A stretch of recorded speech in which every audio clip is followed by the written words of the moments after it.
It's worse when you can't pay. They'll tell you this is normal. They'll tell you this is love. I'm not sure if the stuff I want is even worth the price it costs. Hey everybody, it's SaskiaSketches and we are back, ? I think we are back again this week. Ha. Seriously, it's been so long. It's been so long since I consistently recorded videos, so outro and intro, they're gonna be a mess, but it's fine. Yeah, this week, I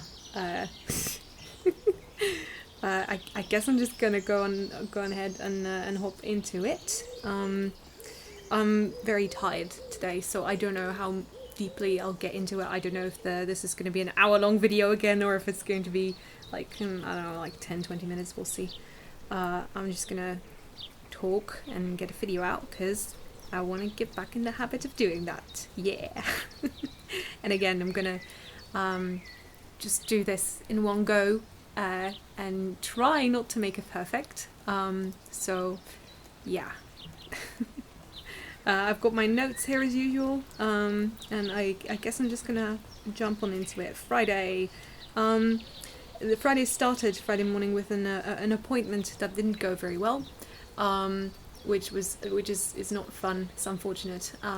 This one was basically not even an intake, but an intake for an intake. So a conversation to check if you're eligible for an intake. This was for a specific kind of therapy that should help with all the PTSD and traumatic memories and such, but they rejected me because I didn't live close by enough, so I'm gonna have to try another facility that's closer. Yeah, I still have a lot of disappointment. I guess that is related to that. I'm noticing now that I'm recalling it. So yeah, I'm really freaking disappointed, and I hope that the waiting list isn't too long for the other the other clinic. Well, we'll see.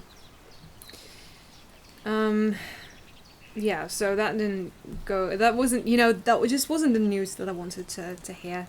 I just wanted to hear, yeah, okay, come on in, and we're gonna help you, and then in a few weeks you should be fine again. But yeah, guess not. But yeah, well, it's fine. Well, it's not fine, actually. No, I need to get out of the habit of saying that, because I say it's fine too much when it's not. It doesn't feel fine. It's going to be fine, but it doesn't feel fine now. And it sucks, and I'm gonna feel that it sucks, and it's okay to feel that it sucks, because it sucks. Yeah. That's better. I also subtitled the rest of a Metabots episode, and I went for a walk. Well, here we are again, folks, outside, and it's gonna rain, but I'm doing it. I'm going for a walk. Let's go. The wind's so strong today. I don't know if you can even hear me. Guess we'll see. And then at night I drew my Metabot character Snow, which is a pretty old OC of mine. I feel like I've had Snow since I rediscovered Metabots in 2018.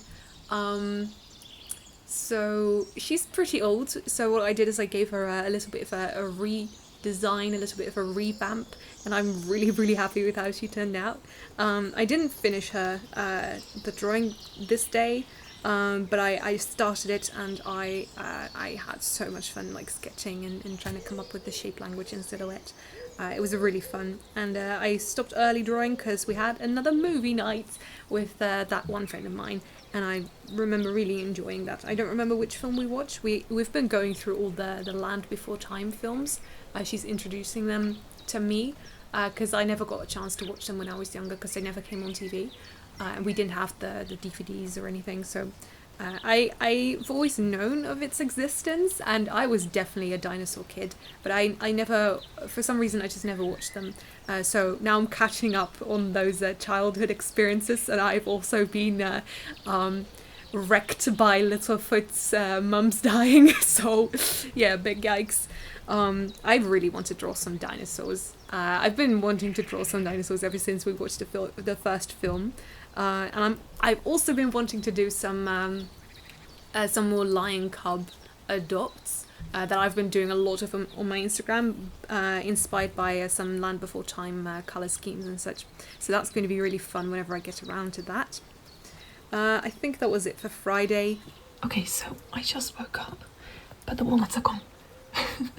I actually dreamt about a lot of birds coming to eat them. There were like magpies and jackdaws, and there was a rook and a freaking peacock in my dream. I don't think a freaking peacock came and ate them, but I'm very curious because they were still here last night, so I wonder what ate them. On Saturday, my period was finally over, which was awesome because that sucks. And mine are intense and painful, and they last long, and it sucks. Bad headaches, probably POTS related, heart palpitations, shaky, or POTS. Bad pain day, fell asleep in the middle of the day. Yeah, so this wasn't a fun day because I remember having a lot of POTS or POTS related symptoms. This is the one where like my heart can't get enough oxygen to my brain, so I get like really fatigued and dizzy and headaches and such, and it's not fun. And I just laid in bed for the most of the day, I think. But I did make good progress on a YouTube video. Unfortunately, I had a lot of sensory overload, and I was remembering lots, and I also wrote a lot down apparently. This day, oh yeah, I remember now. Yeah, Sunday. I put some more nuts outside for the birds or the squirrels or whatever it was that ate them. And I also have some old oats that I'll put outside when it's a little bit dry because it's been raining. I don't want them to turn to mush, basically. Yeah, keep you updated. Nightmares, that was fun. This was my first, I don't know if it's my first time, but it was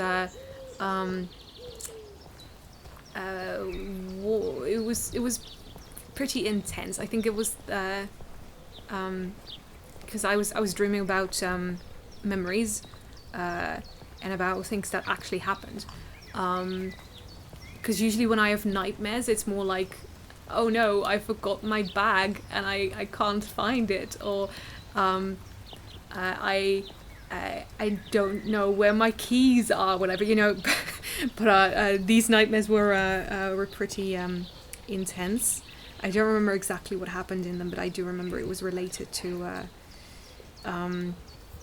what I have experienced, and I remember being victimized. And that wasn't fun. For the rest of Sunday, I also had lots of memories, flashbacks, a lot of pain.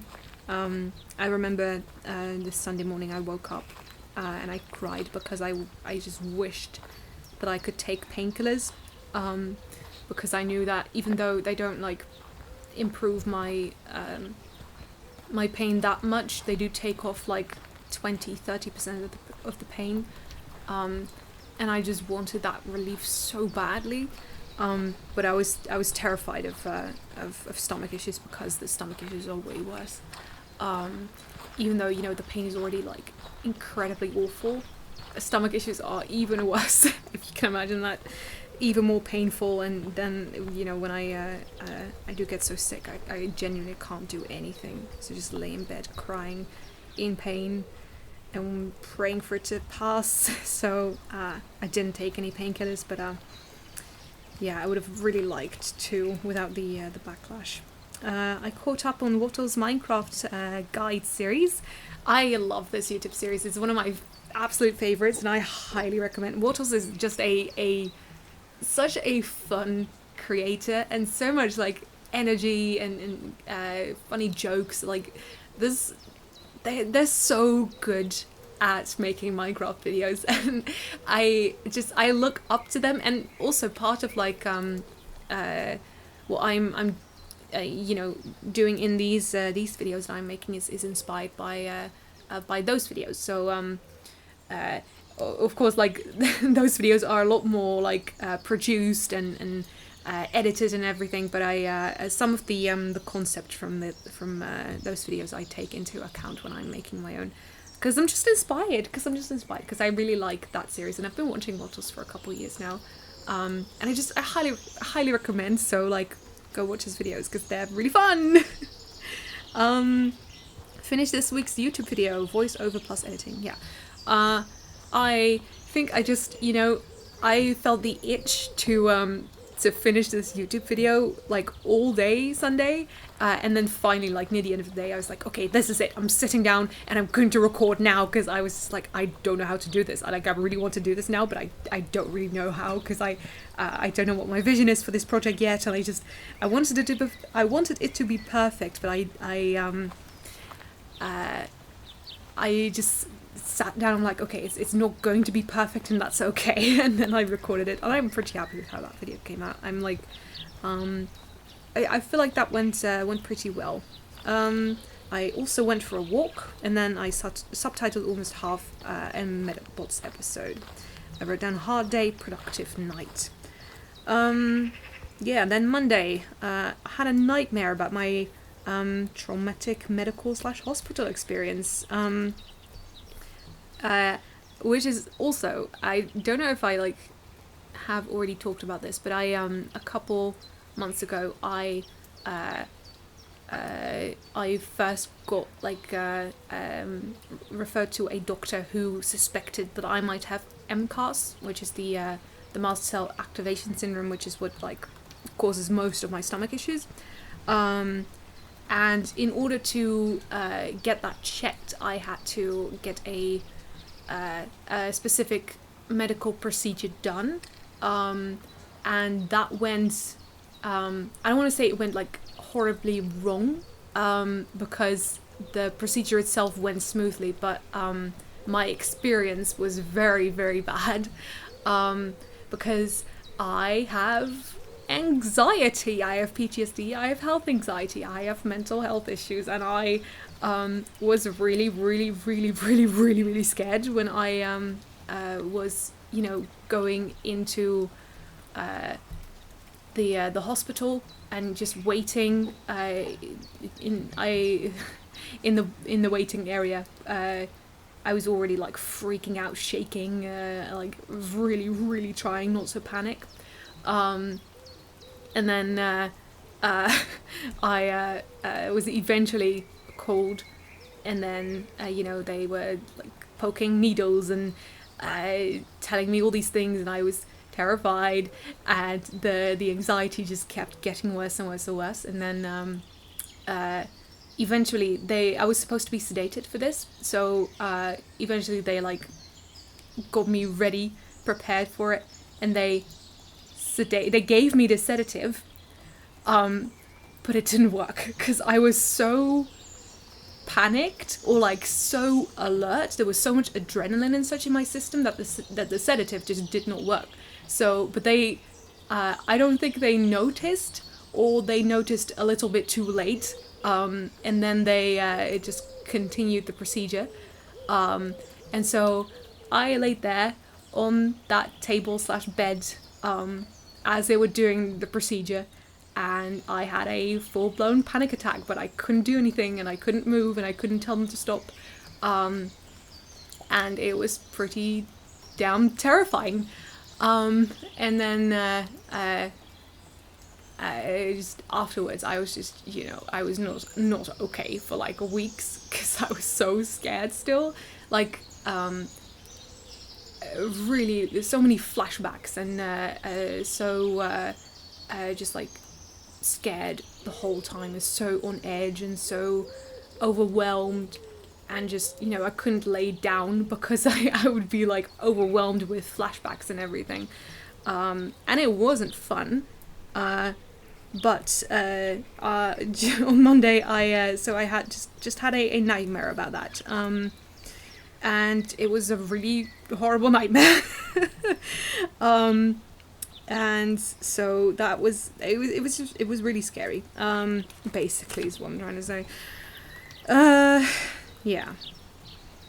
It was okay. So slow down for a second.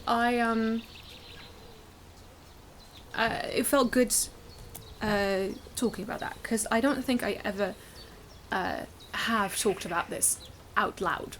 I have told friends like over text and stuff about this, but I don't think I've ever like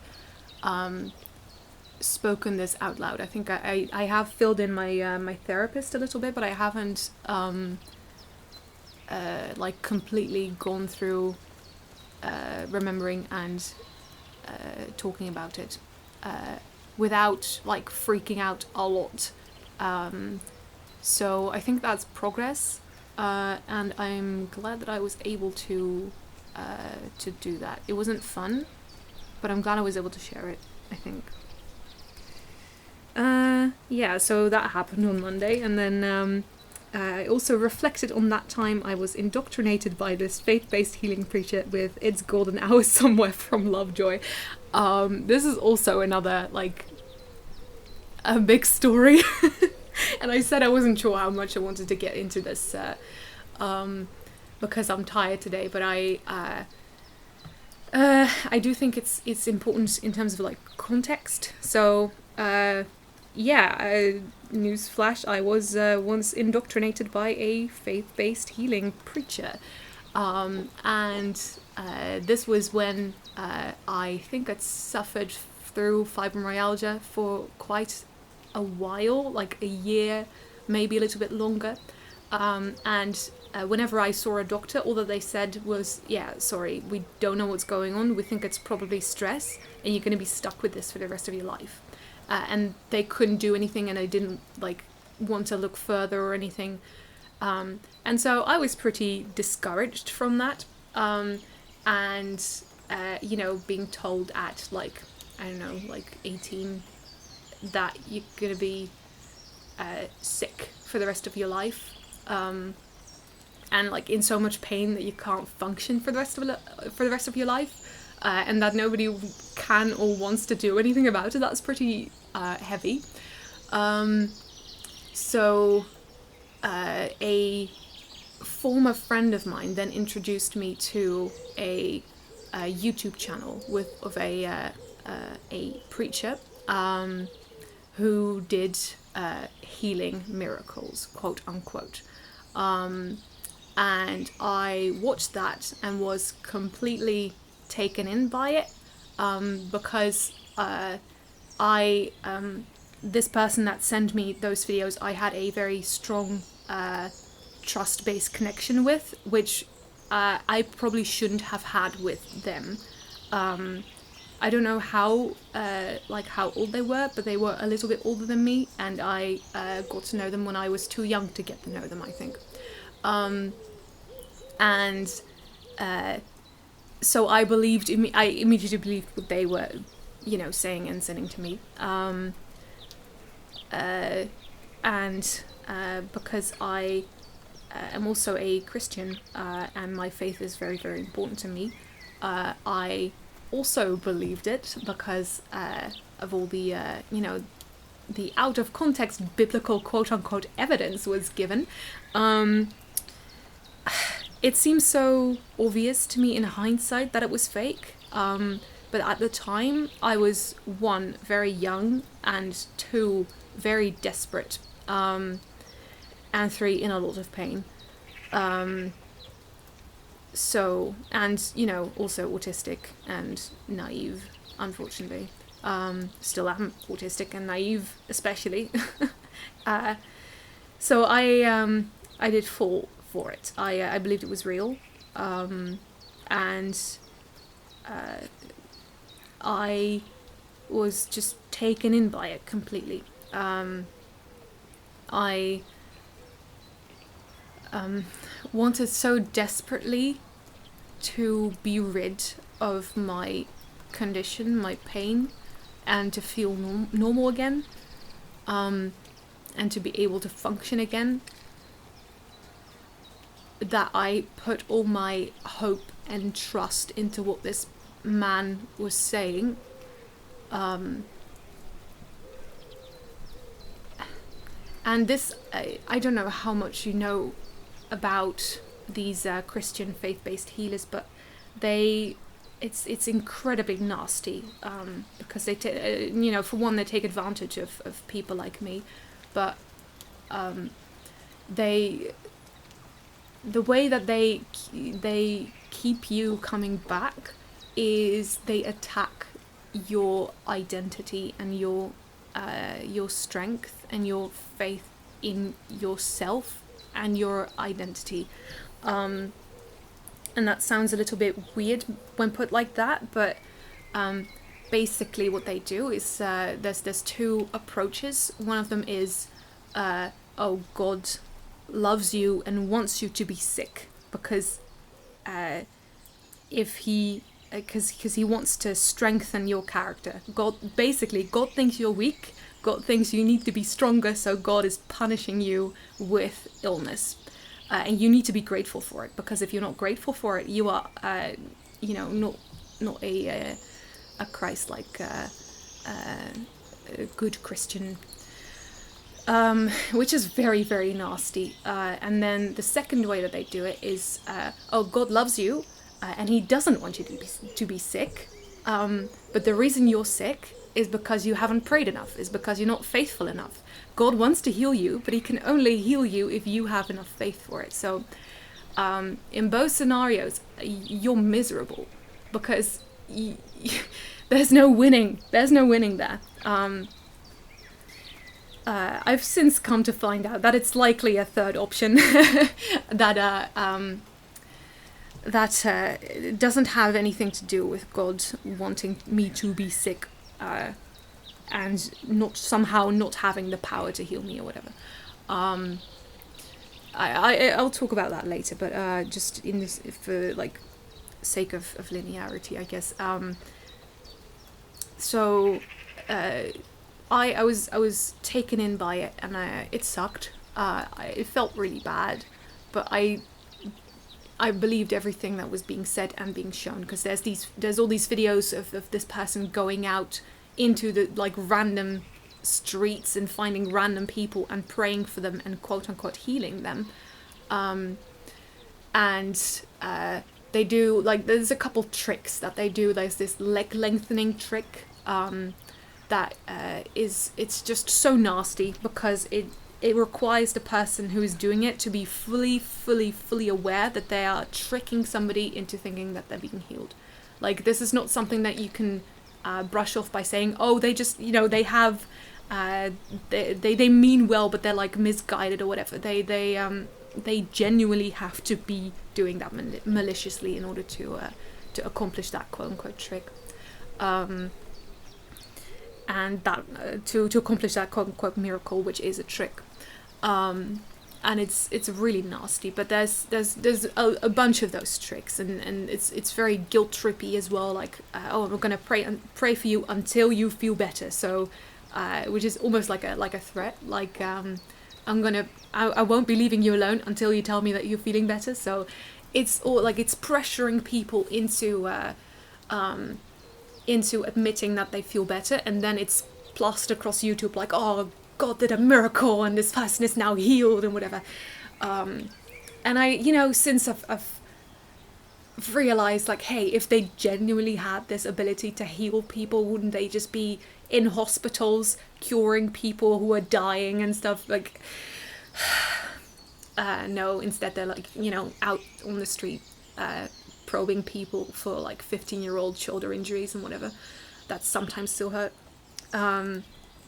It's really, really nasty, and there's quite a few videos on YouTube, thankfully, that like debunk these as well. So I've watched a bunch of those, and that has really helped me come to terms with what I was taken in by, and like really realizing, yeah, this is so fake. But yeah, I was young, I was desperate and in a lot of pain, and I was naive and autistic, so I was perfect target for this person. Because of the nature of this like, oh, God loves you so much, but you need to be more faithful, you need to devote more time, you need to devote more money to the church and everything. It's so slimy, and it's so just it makes me sick. How much these people are taking advantage of vulnerable people, and of ill people, and of people who are suffering, and selling them hope, false hope. It's gross, and just attacking their self-worth and their sense of self and their faith, and guilt tripping them and everything. It's a huge like strategy and network, and I can't even like articulate it properly, but it's very, very, very nasty, and you get caught up in it so quickly. So, you know, that started with me watching one video a week, and then it turned into one video every couple days, and then it turned into one video every day, and then it turned into multiple videos every day, and until I was watching 6 hours per day of this guy's content, completely just like, it was completely rewriting my brain and my way of thinking. I was feeling so desperate and so afraid and sad that I apparently didn't have enough faith in order to be healed. I thought I was a bad person. I thought I was a bad Christian. I thought I was bad, or like unworthy, I guess, of healing or whatever. And I felt so awful. I thought that, you know, maybe God does want me to be in pain. And it was very, very painful. So I was reflecting on that Monday morning with a song of one of my favourite bands, Lovejoy. It's Golden Hour Somewhere. I don't know what this song is about in actuality, but when I listened to it that morning, it suddenly all these pieces clicked into place, and I was like, oh my gosh, this is related to that. And like this works so well for like my, I guess, quote unquote religious trauma. It like so I wrote to a friend. I wrote the lyrics down and in brackets behind it, associated with the lyrics. So I think I'll like read that now. I do want to give a trigger warning for a mention of suicide. Also for like the music and the lyric video as well. So if you not the lyric video, the music video. So if you want to watch it, just be wary of that. Yeah, so here's what I associate with that song. Is this what you needed? Is this what it's worth? Is this what I was looking for? Because I just wanted no more pain. To see the hidden folders tool tipping out the dirt. Hidden dirt / misdeeds / lies. I wish that I could kiss the pixels off your lips. Describe our naked bodies over Zoom call partnerships. I wanted nothing more than to meet him and to have him pray for me, but I could only watch his videos online. Is this why you see him at Tesla dealerships? He is freaking rich. Let me tell you this. This person is so rich off of the backs of so many poor, desperate people, and it's bloody painful. His watch doesn't have his name on. How will he know it's his? He is not being honest. The sun-reflected light of hilltop window panes. His grass is the wrong shade of green, but he can pay to make a change. He's rich enough, not necessarily in money, but also in what he advertised to me, aka no more pain / sickness, to pull the wool over my eyes and to blind me. They'll tell you this is normal. They'll tell you this is love. It was super twisted how he portrayed Christian love. He'd say hurtful things and then say, "I'm not being mean, just honest." Yeah, right. And just all the homophobia, the transphobia, and the racism. It was really, really slimy and gross. I'm not sure if the stuff I want is even worth the price it costs. Is healing worth all of this? 3 cars in every garage and 6 seats between them. He promised so much, yet had nothing to give. They'll sell you the rope by which you'll hang yourself. He doesn't care about me or my health at all. He just wants my money. Is this why you need me, to break what you can't chew? I couldn't handle the idea that I'd be in pain for the rest of my life. I needed him to give me faith that I would be different. To ram the holy scriptures down throats in tennis shoes. He was a street preacher, and he would do exactly this. Our Father who art thou, Central Monterey. Twisted religious doctrine. Take it from me, baby, it's worse when you can't pay. I didn't see what he was actually doing because he wasn't getting any money from me. I was just caught in a trawling net and just happened to be not able to pay. It's worse when you can't pay. It's worse when you can't pay. They'll tell you this is normal. They'll tell you this is love. I'm not sure if the stuff I want is even worth the price it costs. 3 cars in every garage and 6 seats between them. They'll sell you the rope by which you'll hang yourself. So tell me, is it normal to totally lose your mind? I was losing myself through the indoctrination. I won't announce my sheer descent, but holy, there will be signs. I will be quiet about it because I will be quiet about it. I didn't breathe a word, but there were signs, and I was saying weird things like expressing weird sentiments. We're all on a sea fit, so take what you see fit. He took so much from so many people and still is. They'll sell you the rope by which you'll hang yourself. It's golden hours somewhere. There is light, though. God is still true. God still loves me. God freed me from this man's clutches. It's golden hours somewhere. It's golden hours somewhere. It's golden hours somewhere. They'll sell you the rope by which you'll hang yourself. This song is so good. Like, good grief, it's so good. Like, oh my goodness, I can't like express how deep these lyrics cut. Like, it's so incredible. And it, you know, as per usual, it takes me a couple listens for it to like fully sink in. I don't know if this is like actually what the meaning of the song is. It might be, it might not be, but this is like how I would interpret the song. Because it definitely like, it screams to me of that, of religious indoctrination. And it's really nasty, it's slippery. Also like, how I got out of it was during just the start of the COVID pandemic, when the Black Lives Matter movement was at its peak, when George Floyd was murdered. This man said something so racist that I won't repeat it here. But that was the moment, that was my wake-up call. It's like, whoa, wait a second. Yeah, because throughout this whole, like, indoctrination, I guess, through, I still feel, like, a little bit, like, icky calling it that, because, obviously, like, I still, like, got out of it, and I wasn't, like, what I'm trying to say is my experience wasn't as bad as it could have been, or like people have worse experiences than mine, but I think that's not entirely fair to myself, because I was brainwashed by this person, because, you know, I was watching like 6 hours of his content a day, and it was getting to me, because, you know, because aside from all the healing, that was the main thing, is just the healing that was advertised, and the quote-unquote Christian love that was promoted and preached, but not practiced, of course. That was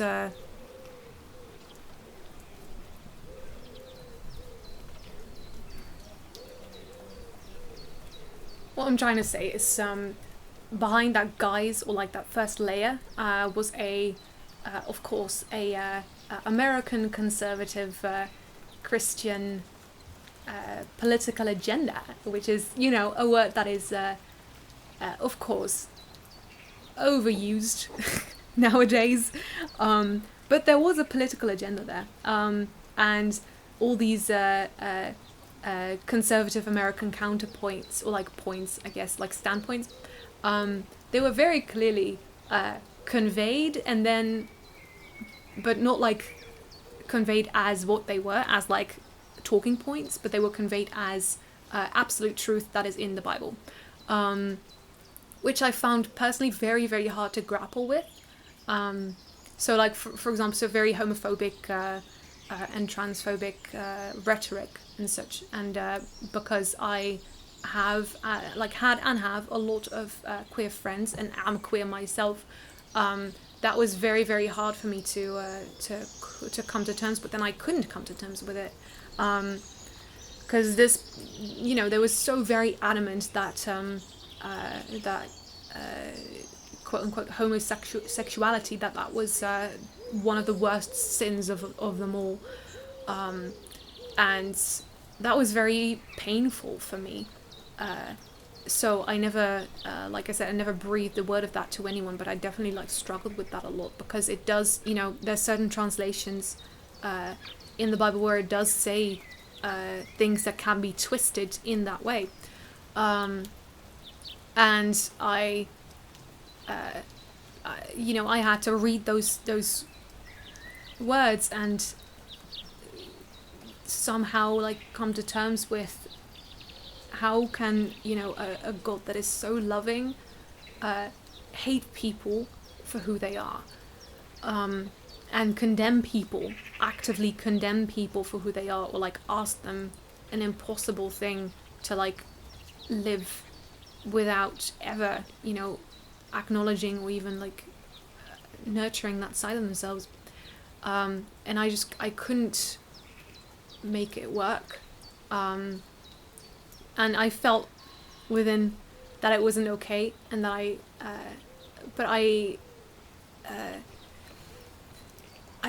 couldn't rely on that feeling yet, because I hadn't learned how to rely on that feeling, so I just grappled with it in silence, and I didn't breathe a word of it, because you know, one thing that I knew, like, hey, even if this is true, then still God wants me to spread love and nothing but love, and I know that homophobia hurts people, so I'm absolutely never going to breathe even a word of that sentiment out loud.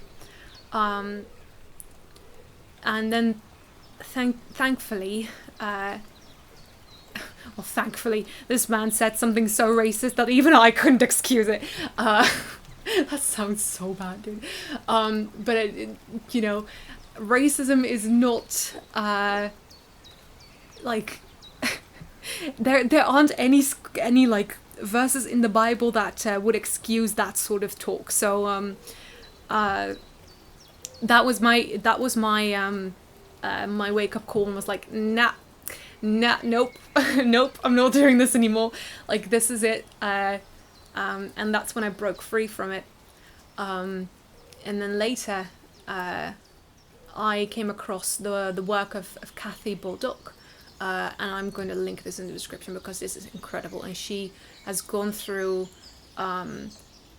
like, all the Bibles, like not every single translation, but pretty much every single one. Like, she's researched how the word homosexuality was first introduced into the Bible, why it was introduced, and why it just should not be there.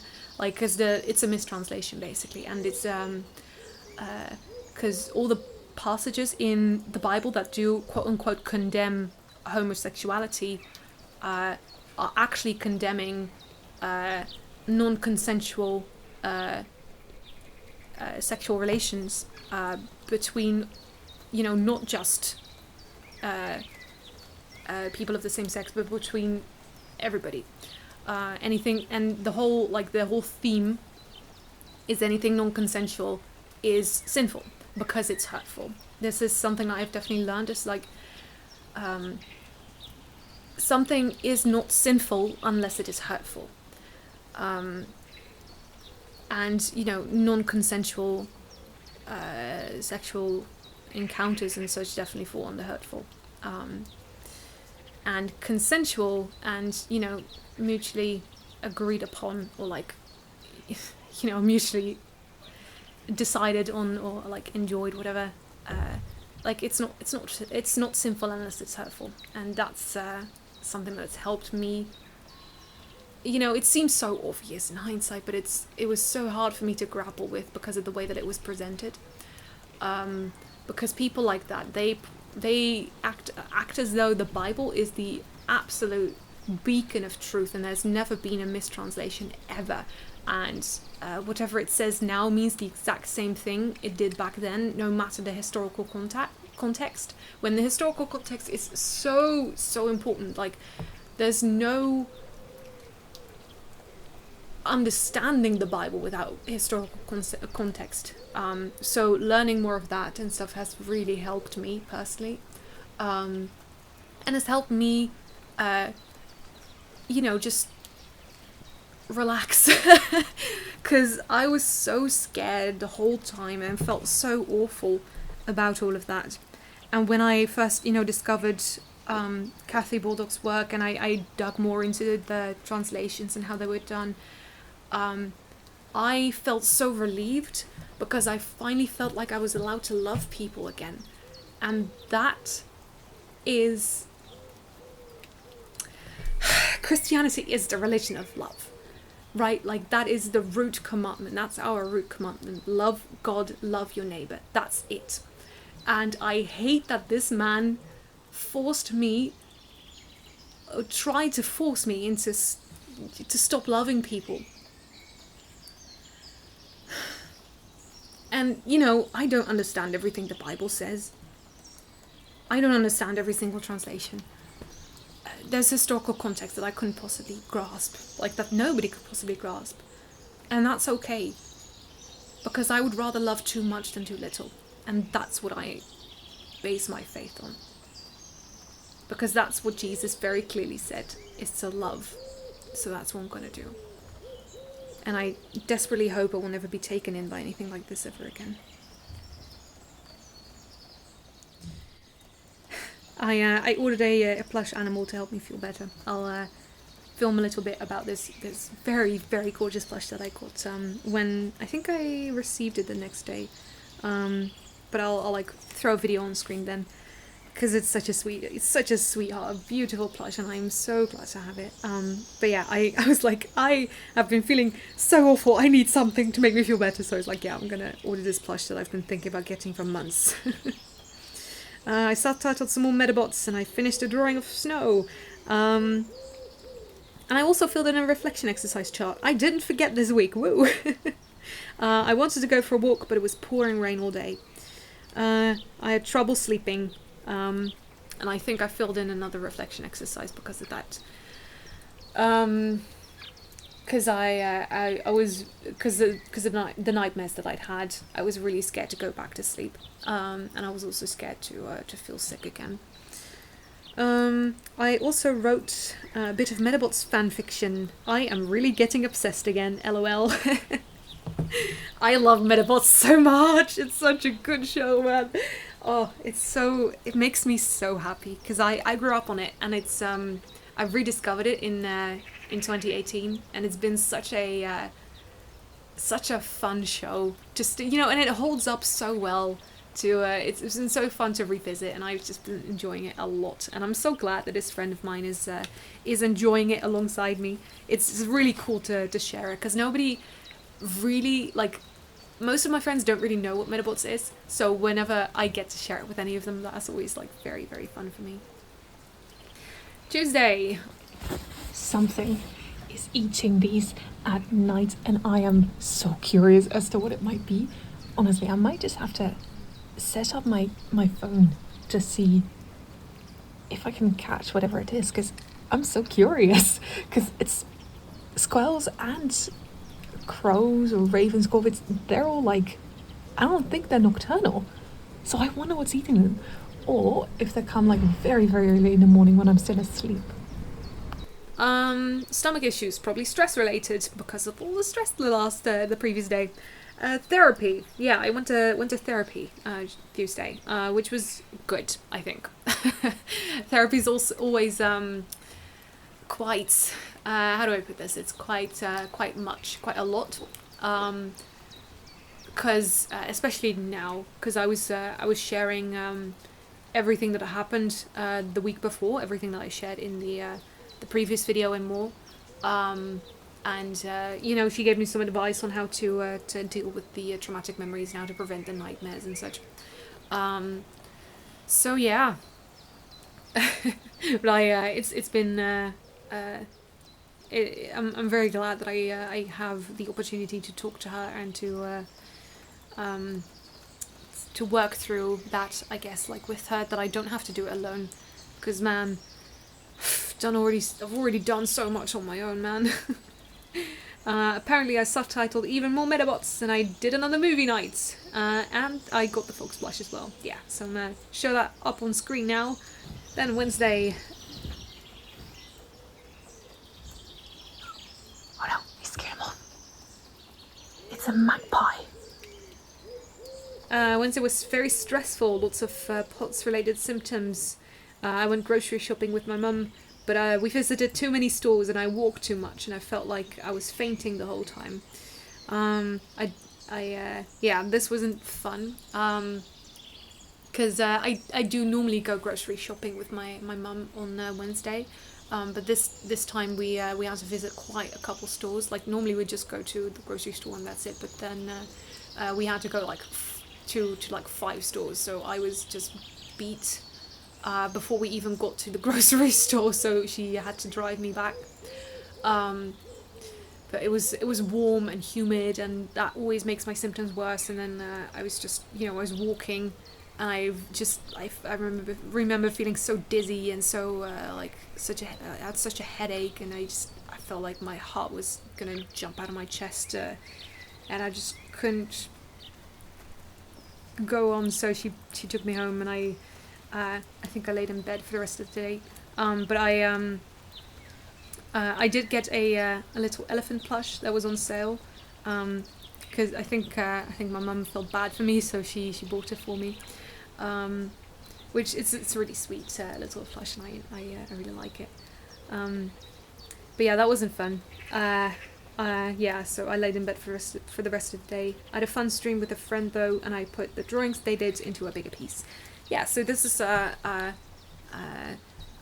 one of my close friends is drawing all my lion characters in their oh so gorgeous style, and I'm just like compositing them into a really big landscape piece. This is just a background from the Lion Guard Disney series, but it's been so much fun to just sit on stream with them and watch them draw my characters and get to composite them in the big piece. It's really, really fun.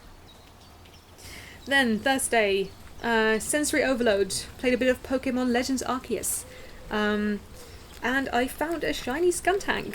This was a really funny story because I was playing and I saw there was a Stunky outbreak, and I'm like, ooh, I would definitely want another shiny Stunky because I already have one.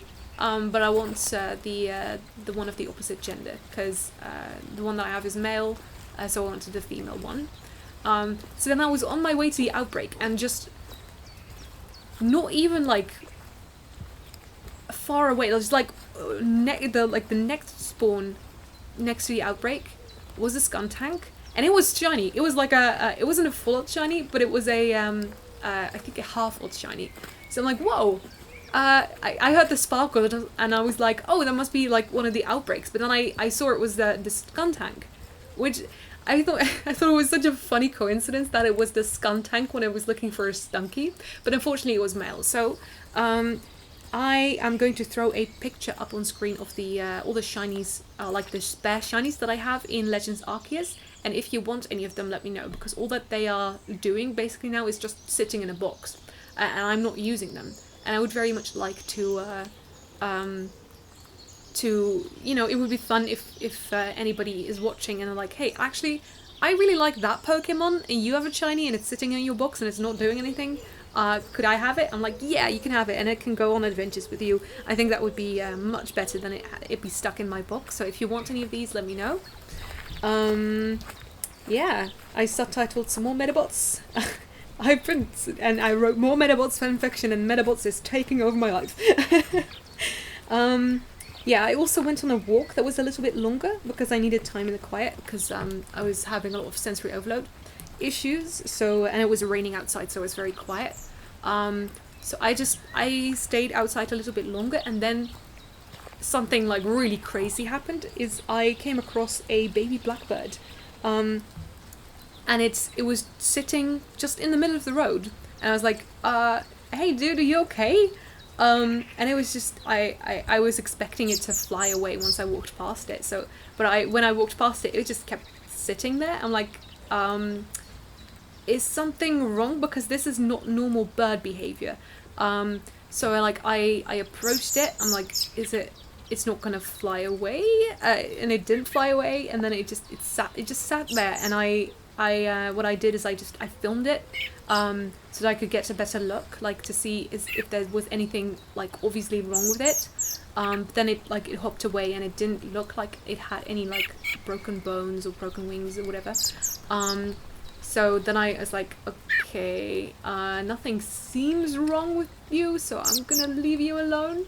And then I looked it up later, because I was looking at some like bird rescues to just check like, hey, should I call this in?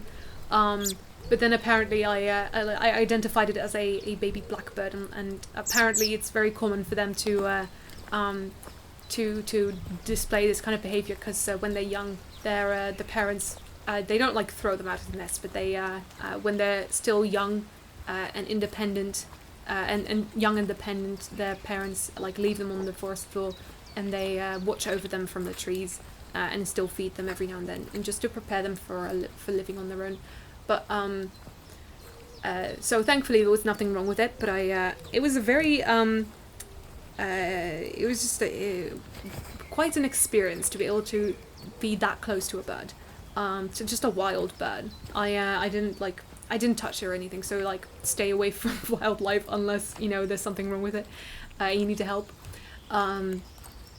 But yeah, it was a cool experience, and I'm hopeful that the little baby bird is doing well. I haven't seen it since, so I hope it's doing well. Yeah, then for time walked this week, I'm gonna skip the additional thoughts because I don't think I have any. Time walk this week is 28 minutes. Yeah, that was more than the previous week. It still isn't as much as I would like, but it's more than the previous week, and progress is progress, and I am proud of myself for making progress. Yeah. I also filmed a little plant update, and I'll play it on screen now. Plant updates. Look at this one. Its leaf is like fully green now. I'm so excited. I think this one was the new one, because it's a little bit darker. Maybe this one was the new one. Don't know. But it looks awesome, doesn't it? It's so pretty. I've also put both of my banana plants back in the windowsill, because this one with the little rhino was stood downstairs because it had trips, annoying horrible pests basically. But I have some what do they call it, like predatory mites, I guess, in order to get rid of the infestation. My poor little chestnut was just completely annihilated by it, but hopefully with these they'll recover and hopefully grow again, because I kept this thing in my fridge for months as a chestnut, and it actually sprouted, and I'm so excited about it, and I do not want these insects to kill them, so please recover, you can do it. But I've put this one and that one in the windowsill. This beautiful monster of mine has its new leaf over here. Look how pretty and shiny it is. It is getting a new leaf over here, and I think it has are these called, I forget what these these holes inside the leaves are called. I think it's fenestration or something along those lines, but it has one. I think I can see it right there, I think, but I don't know for sure. We'll see when it comes, when it unfurls, I guess. my beautiful Calathea is doing very well. Also has some new growth somewhere, yeah, over there. Look at that tiny little leaf. Very cute. Of course it has some like crispy tips, but that is to be expected with Calatheas in anything but a intensely humid climate. So it's fine. I think she needs a little bit of water because the leaves are curling here, but yeah, we'll see. We gave her some just this morning, so hopefully that will straighten out, and otherwise I'll give them a little bit more. What else? This one also had a couple trips. You can tell the trips damage right over here. I hate trips so much. They're so annoying because they destroy plants in a matter of days, and it's absolutely nuts. But I hope that this will be enough to kill them. These predatory mites have been incredibly effective at getting rid of them. So I'm really excited about that. My beautiful Dracaena is also getting new growth. Look at that, look at that. Also over here. I'm so excited about this. I love this plant so much. This plant is so incredibly forgiving and so hardy, and I've done before I knew how to take care of plants. This one, you know, I put it in full sunlight and stuff and it wasn't very happy, but I didn't know. But you know, as soon as I put it in the shade, it immediately perked up, and it has been ever so happy ever since. So I'm really excited about that. This little thing, I found this one in my parents' driveway. It was just wedged between two bricks, and it would have not been able to survive. It probably wouldn't have been able to grow this big. So I pulled it out and I put it in a little pot, and I was like, okay, you know, let's see if it grows, that'll be cool, and if it dies, it was gonna die anyway. So but it's growing. Look, and it's getting new growth over here, and it's doing so well, and I'm so excited about this. I really like it. I'm so happy. And this freaking thing, look at that. I was saying last week that this thing looked big. This leaf is bigger than all the foliage combined. Look at that. It's huge. It's huge. I do not know what's going on with this thing. But it decided, hey, you know what I need? I need a huge leaf. I need a huge leaf, and it made one, and it's still growing. See, it's still light green. It's still growing. I don't know what's going on, but it's cute. I guess like I do not understand this plant, but it's happy. I think it's happy. So I'm glad about that. I'm just gonna leave it and see what it does, and I wonder if this leaf is gonna get even bigger. Oh my goodness grief. I put the peace lily up here because the flowers were dying, and I'm like, I do not to be honest, I don't really want to look at it, but I'm too scared to cut them off because I don't want to damage the plant. So I'm just going to leave it here until the leaves just die off naturally, the flowers just die off naturally, and hopefully it'll be better. I figured the reason it bloomed was because we had a little bit of a hot spell, a bit of a heat wave, and it was incredibly humid and hot. So peace lilies apparently love that sort of stuff, so it was thriving and it put out full blooms, but then the weather turned into nothing but rain, and it died. And I'm sad, but it was really cool to see my peace lily flower at least once. I think that's just so awesome. Up here, this is the variegated monstera, and its new leaf is doing fantastic, and this little thing right here in its pot, I am so confused as to what it is, because it's definitely not monstera, but I just wonder how it got there. Because it's growing and it's becoming something, but I do not know what it is. So next time I repot this thing, I'll probably like separate them, but I'm so curious as to what it is. Can any plant experts in the comments identify what this thing is? Because I am very curious. Little oak is doing well, I think, and my beautiful Aclonema is also getting a new leaf. Look at that. Look at that.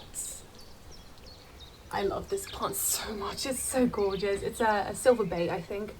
is what it's called, but I love this plant so much. It's so pretty and it does so well for me, and I'm so happy that it's doing well and it's putting out new growth and it's looking happy. And I think that's it for the plant update. Yeah, let's move on to the rest of the video. Then the song of the week is definitely It's Golden Hour Somewhere by Lovejoy. You have heard in the beginning of this episode is that I recorded a little bit. I don't remember exactly when I did this, but I haven't edited this yet, so I can't like play the full song here. But there's some vocals that I did that I was pretty happy with. You'll have noticed that the music that I record is not like technically advanced or whatever, because I don't know anything about that sort of stuff. However, I like recording it when I have, just to get a lot of the emotion out and stuff. And I feel like that is pretty cool. So I guess I don't even know what to say. I like Lovejoy so much. Okay, that like It's Golden Hour Somewhere is everything. Like it's such a good song. Like the whole new EP is so good. Like go listen to it. It's incredible. I love Lovejoy's music. Best band. Yeah, for the comment of the week, I want to give a big thanks to Jaylee because I finally know how to pronounce your name now. Thank you for commenting. Woo! Then for YouTube videos that stuck with me this week, I spent a day with Chris Tyson. This was such a welcome video because I really enjoyed watching this because it's so nice to see how happy Chris looked. Like, it's so nice because I don't know if you got any of this news, but a little while ago a big YouTuber, Sunny V2, made a horribly transphobic video about Chris, and basically how Chris's decision to go on HRT was like bad for the Mr. Beast brand, and like she should have considered the Mr. Beast brand before like her own comfort and safety and health. And so like, come on dude, like that's so painful and it's just gross. But it's so this video,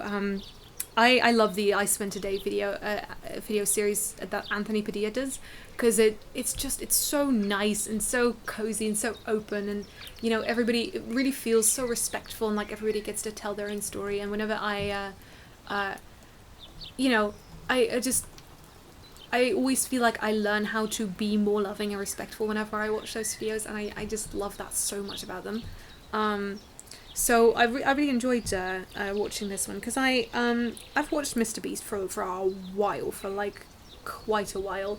Like he was already pretty big probably when I started watching, but I've been watching for a good chunk of time. So I've like known Chris for a while, or like known about Chris. I haven't like personally talked to Chris, but yeah.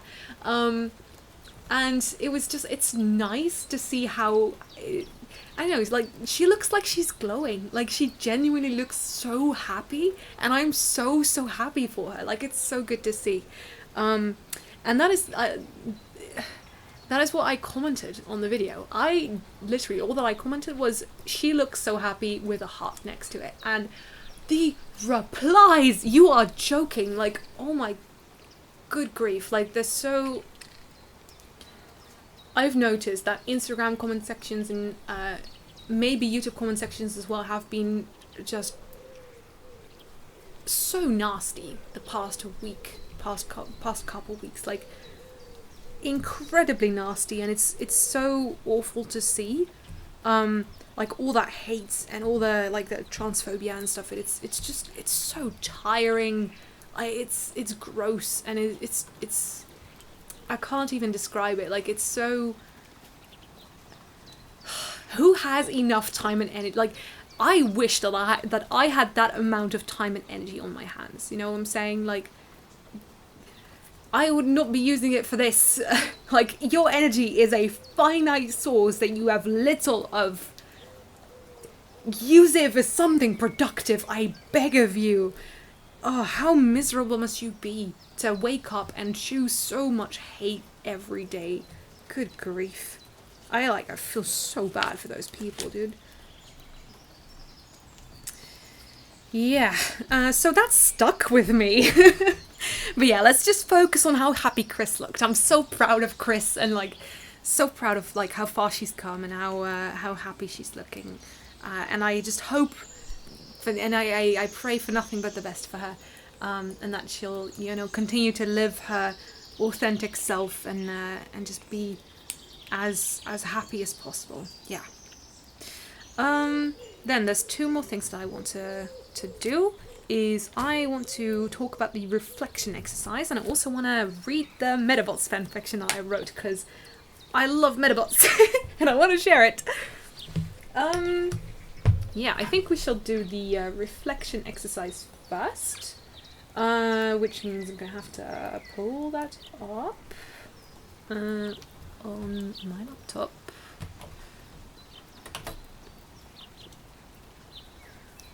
I'm also going to record my screen, I think, because that ought to make this a little bit easier. I'm going to put my microphone in front of the laptop. Hopefully this won't mess too much with the audio. Let's see, where is this? Yeah, so this is the reflection exercise that I filled in about being nervous about going to bed. So, record the screen.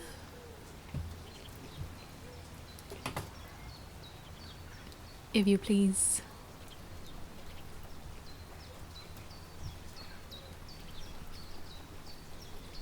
Good grief. Come on, laptop. You can do it.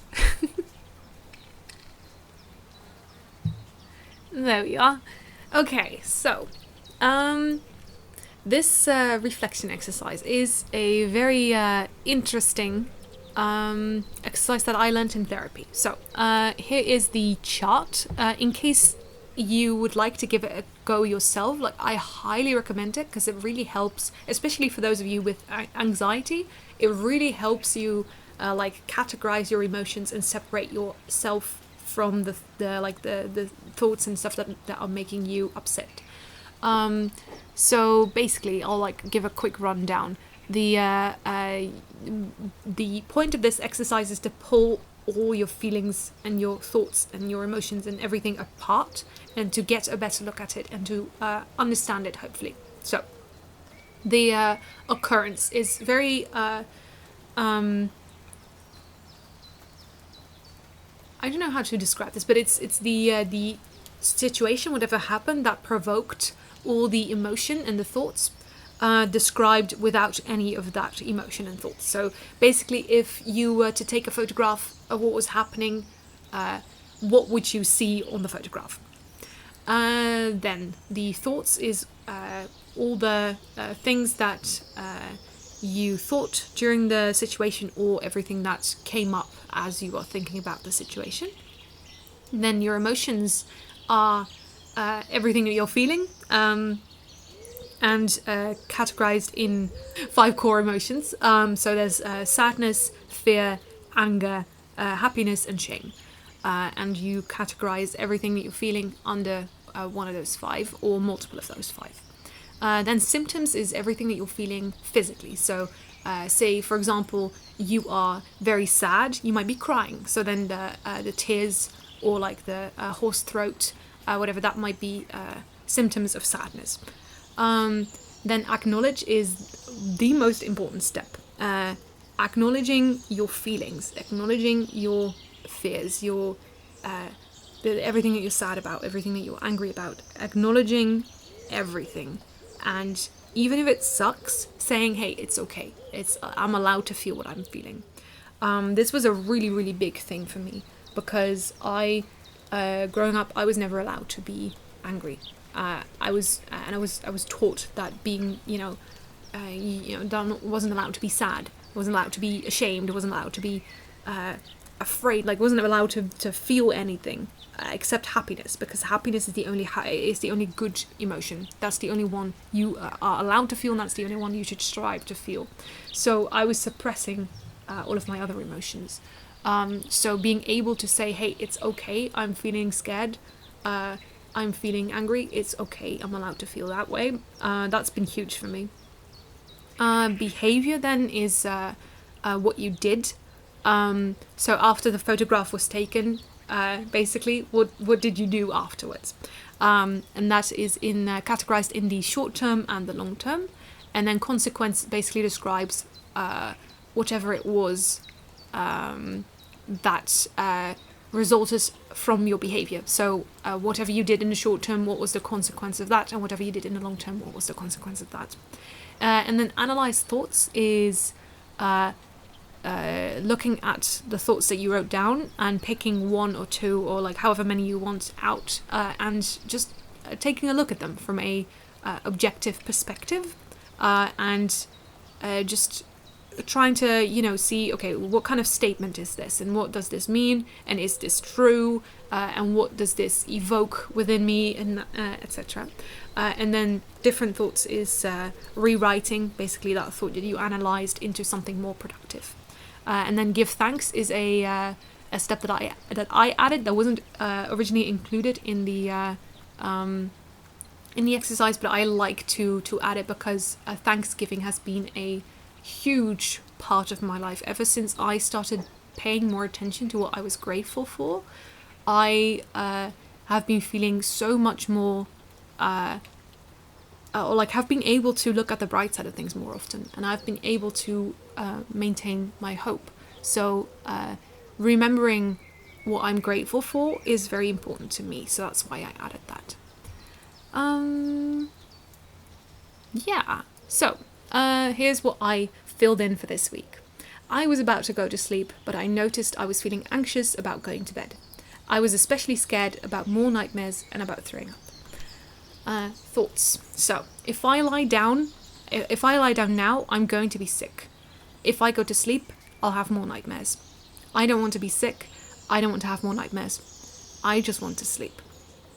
So, what you'll also see me do is I have attached emotions to each of my thoughts. Like the first one is fear, the second one is fear, the second one is a whole range of emotions: fear, sadness, anger, and then the last one is sadness.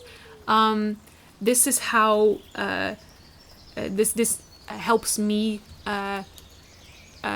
grasp, I guess, like what I'm feeling. So when I'm done writing down all my thoughts, I move on to the emotion section, and I look at my thoughts, and I'm like, okay, what emotion does this thought evoke? And I put it next to it, and then I write them down under emotions, and I also give them a number ranging from 1 to 10 to indicate their intensity. So for emotions this time, I had fear at level 7, sadness at level 5, and anger at level 6. Symptoms. So as a result of this, I had wide eyes, tense muscles, a furrowed brow, clenched jaw, trouble breathing, shallow breathing, adrenaline in the face of exhaustion / sleepiness, trembling, hyper awareness of every feeling in my throat.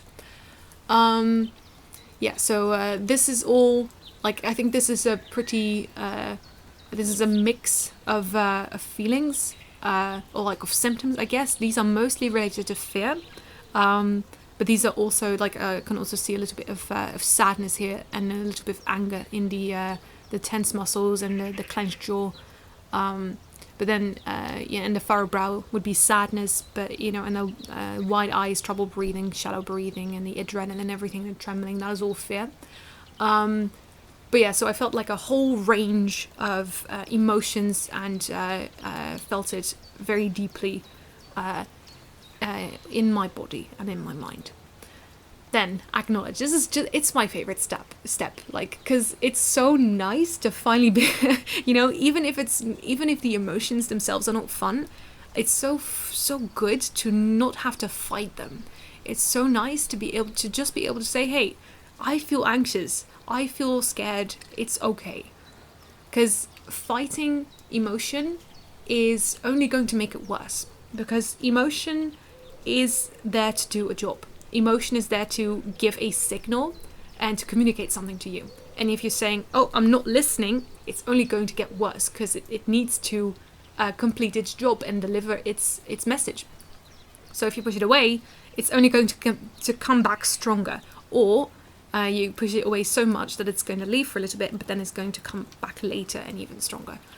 I have a whole theory, I guess, on how emotion, not necessarily like a theory, but just everything that I've learned in therapy about emotions. I'd love to chat all about that sometime later, but I don't think this is the time for it now. But yeah, acknowledge. I'm allowed to feel anxious and scared about going to sleep. What happened last night was terrifying, and it's only natural that I'd feel apprehensive about going to bed. I'm allowed to feel sad. All of this is incredibly exhausting, and of course, I just want to go to sleep and not have to worry about all of this. I'm allowed to feel frustration and anger for the same reasons. It's not fun, and it feels so unnecessary and avoidable. I'm also allowed to feel angry because my boundaries were crossed. I was hurt. I'm allowed to be upset. It's okay. This section about the boundaries being crossed is referring to the hospital experience. Is because my boundaries were crossed during that, and I was pushed way beyond my limits, and that's why I'm still so upset about that. Behavior, short term. I realized I was feeling anxious, and instead I kept doing what I was doing, trying to ignore it. And as a consequence, the anxiety got worse. And my behavior in the long term, I felt the need to fill in a chart because I felt like it might help, and so I did. And the consequence of that is the anxiety subsided a little bit. Analyze thoughts. If I lie down now, I'll be sick. If I go to sleep, I'll have more nightmares. Bold statements made in complete confidence about situations that are far from certain. They do give rise to a lot of fear and reinforce my anxiety. Different thoughts. I don't know what will happen if I lie down and go to sleep now. I'm afraid I'll feel sick or have more nightmares, but I know, but I can't know for certain what will happen. God is with me. I am not alone. Even if what I'm afraid happens, He'll be there to help me through it. I am not alone. I will get through it. And that is so much more helpful than if I lie down now, I'll be sick, or if I go to sleep, I'll have more nightmares. Then give thanks. I am thankful that I'm not alone. I'm thankful that I can get through this. I am thankful that I have my plush animals to help me feel secure. I am thankful that my family is nearby, and I am thankful that God is with me. I am thankful that everything is going to be okay.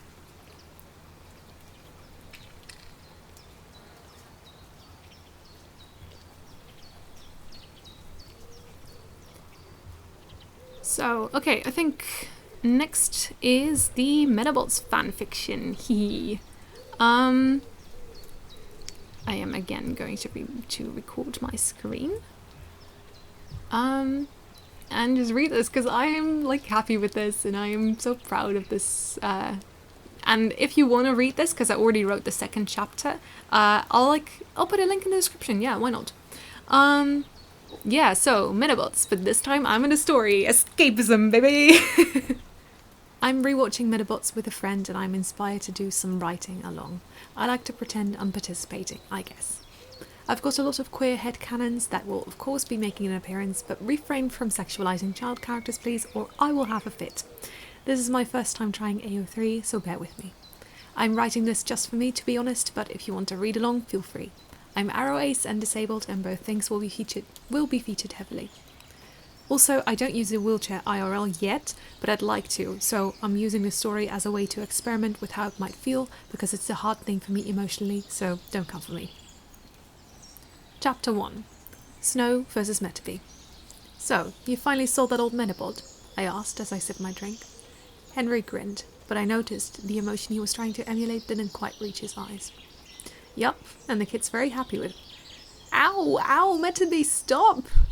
Our attention was drawn to the street, right outside the 24 Hop Mart. A young boy with a red shirt and a short ponytail and a yellow Metabot, an old KBT type, were running around screaming at each other. Very happy, huh? I repeated, taking another sip from my drink. The store clerk laughed and scratched his cheek.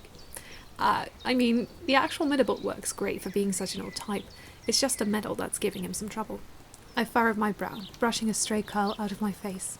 The medal? I've never heard of a medal giving anyone issues. I contemplated, then grinned. You don't sell knockoffs, do you? Henry grinned back. No way! Only the finest of Medibot Company medals at my store. I chuckled. Right, I'm sure. It is curious, though, and I could swear I've heard the name Mettaby somewhere before. Henry tensed up completely as I spoke those words, but my eyes were fixed on the young boy and his Medibot, so for once I didn't notice. I sighed softly. I'm glad he found a good home. I was starting to feel sorry for him, I admitted. Can't be fun, trapped in a box. I've been contemplating taking him on. Henry relaxed as I moved on from the topic and smiled softly. Don't be. The medal wasn't included, so it really was just a set of meta parts. But if you're interested in purchasing a second Medibot, I can give you a discount. I turned to look back at him with a smile. Won't your boss mind? I inquired with a chuckle. He grinned. Nah, I doubt he'd notice. Besides, you're a loyal customer. I can't risk scaring you away. I giggled. Yeah, right, don't count on it. This is the only place where I can reliably escape all the noise at home. You know that. And it's so nice and cool here during the summer. Besides, when else would I get time to hang out with you? You're so busy. Henry smiled bittersweetly, apologetic. I'm sorry, Sas. I promise we'll do another movie night soon. I smiled. I'll hold you to that. Then the door to the store opened, and the young boy and his new Medibot came barging in. My own Medibot Snow was by my side in a flash, protective as always. She'd been looking through the Mediparts quietly, as she always did when I was chatting with Henry, but now that a potentially hostile Medibot was in the picture, she immediately returned to stand guard over me. You can't treat me like this, Mettaby. I'm your meta fighter. You need to take orders from me. I don't take orders from no one. Henry, we're going to need some... Upon seeing Henry wasn't alone, the kid in the bot stopped dead in her tracks, staring at me in snow. Hi. I smiled politely. Hi, I replied, and then took another sip of my drink. The yellow Medibot had fallen completely silent upon seeing my Snow, who tilted her head forward slightly. The pale convenience store lighting caught her giant blue spikes and flickered off them, highlighting how smooth and sharp they were. I'd seen her do it 1,000,000 times. It was her favourite move, but it never failed to impress and intimidate. Whoa, who are you? Mettaby floundered, taking a step forward in her direction. Snow raised her arm. 3 more giant blue spikes now pointed at the KBT type's chest. The name's Snow. Step away from my metafighter. Mettaby raised his hand and took a step back. Sorry, you look like you know how to row battle. I knew Snow very well. I was tuned into her every mood and move, and that meant I knew just how much she loved to row battle. Even the smallest possibility at a row battle got her excited, and I could sense she'd been dying to put the yellow bot in his place, dying to show him how a real Medibot treated their metafighter.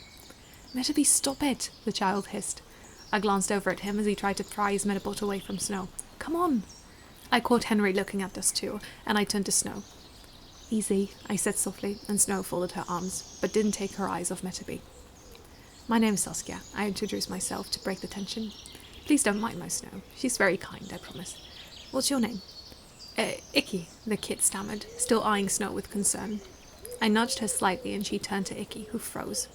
I'm Snow. She introduced herself with a softer voice and a kind head nod, which put him more at ease. So, what can I do for you? Henry said with a friendly smile, and Icky scratched the back of his head. I forgot. I chuckled softly, and so did Henry. Well, have a seat, and you can tell me when you've remembered. Icky grabbed a seat next to me, and Mettaby sat down on the floor, staring up at Snow. She turned to look at him, her expression inscrutable. What? She muttered, and Mettaby raised his hands again. I would love to row battle you sometime, he whispered as Icky and I talked about the weather. We'd wipe the floor with you, Snow replied, her voice void of disdain or mockery. She said it matter-of-factly, showing just how confident she was in both her and mine abilities. Mettaby cocked his head in surprise. Excuse me? He hissed. You heard me, Snow replied. A Medibot that fights his metafighter can't possibly focus on the row battle, let alone beat the well-oiled machine of solid teamwork.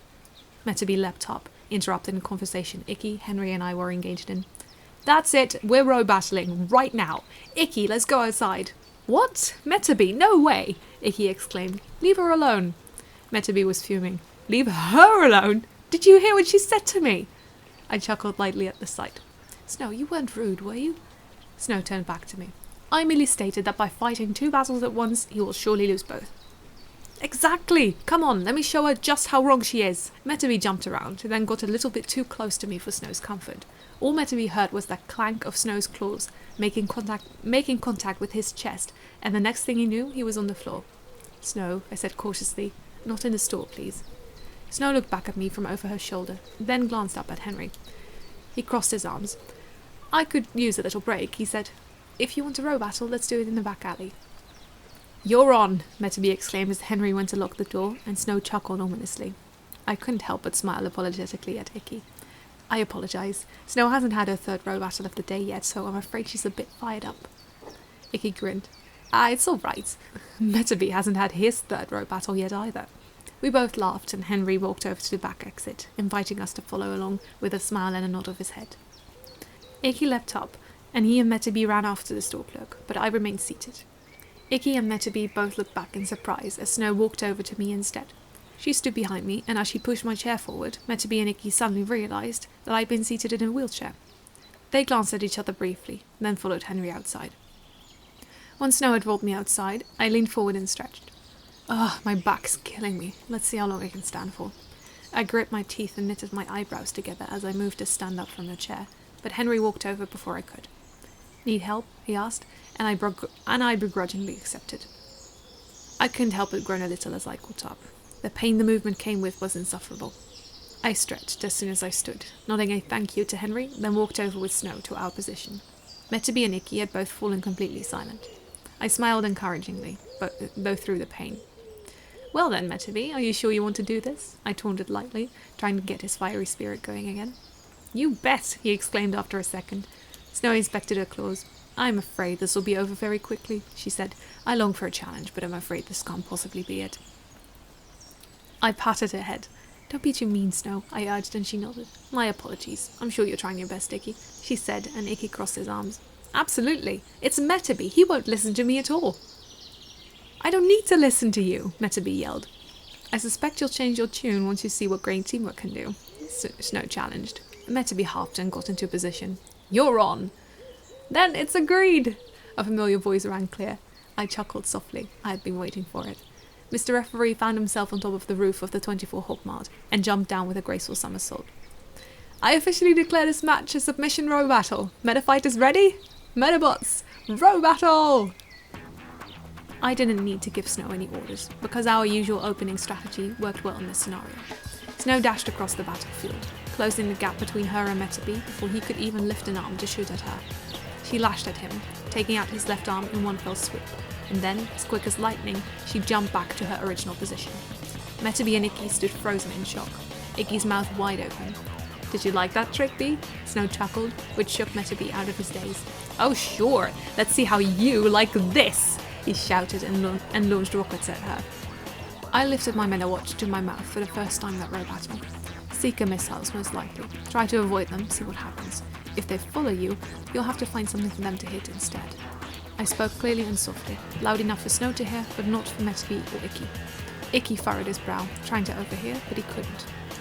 Snow jumped up high and spun, changing her direction mid-air, and as expected, the missiles followed her. I think I know just what target we can use, I muttered, and Snow chuckled. She leapt at Mettaby like a cat pouncing on its prey. Duck! Icky shouted, and Mettaby did so just in time to avoid her. They both laughed as Snow rolled across the ground, dispersing the inertia of her jump. But Mettaby was not prepared for his own missiles. They hit him square in the back of the head as he turned to taunt Snow for missing her attack. I think it's about time we put them out of their misery, I said, my own fighting spirit flaring up within me. Snow's single eye gleamed as she pounced a second time, landing another hit on Mettaby. She jumped right out of the way again just as Mettaby swung at her. Come on, Mettaby, we can't lose like this, Icky yelled. Don't tell me what to do, Mettaby grumbled back. Take out his legs, I ordered, and Snow leapt. Kicked Mettaby's legs out from under him, and then pinned him to the ground. She pointed her massive claws at his face, looking down at him with amusement. Ready to give up yet? Mettaby tilted his head forward and the sunlight gleamed off his rocket launchers. Never, he shouted and shot 2 more missiles. Snow leapt up high into the air, caught the rockets and threw them down at Mettaby. He just managed to scramble out of the way. What do I do? he shouted as snow came falling from the sky like a lightning bolt. I grinned and Snow would have wished we could. Yes, I thought to myself. Finally. The bushes, Icky shouted, pointing. What? Mettaby yelled. Get in the bushes, now! Just trust me, do you want to win or what? Mettaby glanced at Snow rapidly approaching and decided he didn't have anything better to try, so he jumped into the nearby brush. Now what, genius? He snapped, but then noticed Snow hung back. Huh? Icky nodded. Just as I thought, he said into his Metawatch, but loud enough for me to overhear. Snow may look fast and agile on open ground, but all those spikes must be horrible for moving in dense terrain. Mettaby remained quiet for a second, surprised. Now shoot her, come on! Right! Mettaby lifted his right arm and shot at Snow, who easily evaded the bullets. If only I had my other arm, Mettaby grumbled, and then suddenly realised why Snow had targeted him there first thing.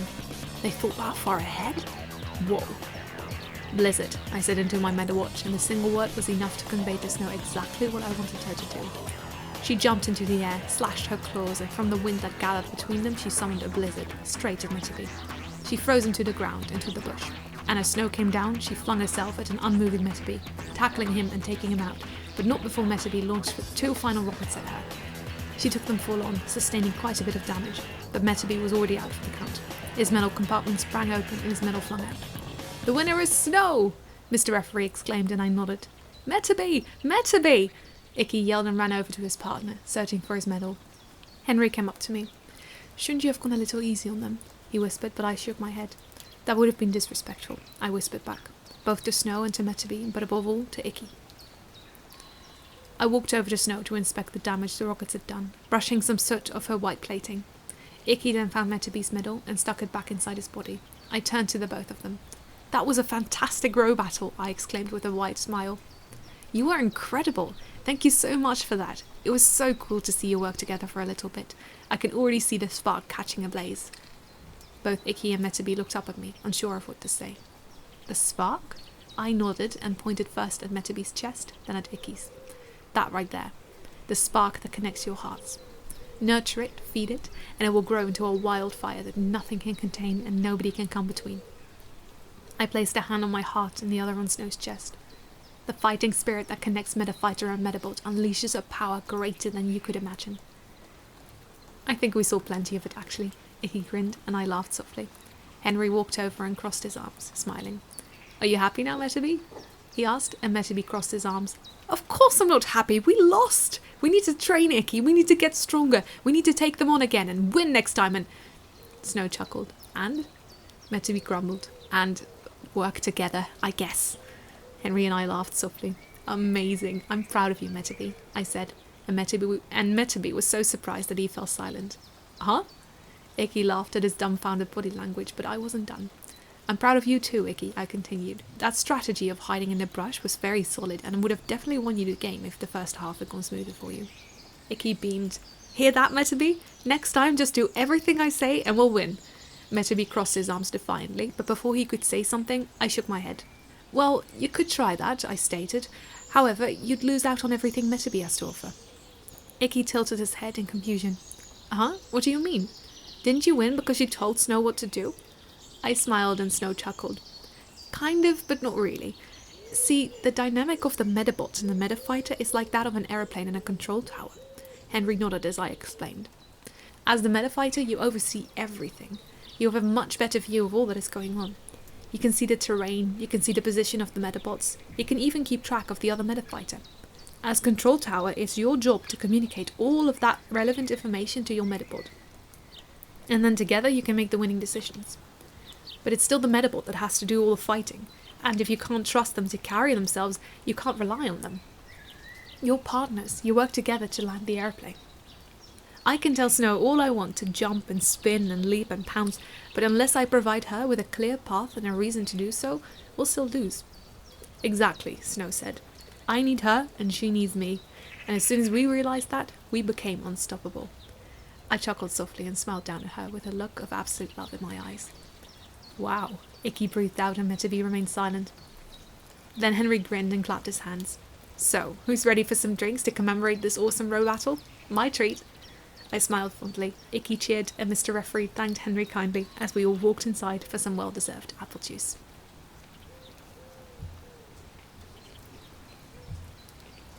So I think that's it for this week's video. Gosh, the recording is so much longer than the last one. Oh no. Here I was saying, I'm not sure how long I'm gonna like make this one. It's probably gonna be like 10-20 minutes, and then you look at the video time, it's an hour and a half. Oh dear. Anyway, thank you so much for watching. Have fun, subscribe, goodbye, have a nice weekend, I guess. Keep on sketching, bye bye, see you later, bye, subscribe, bye.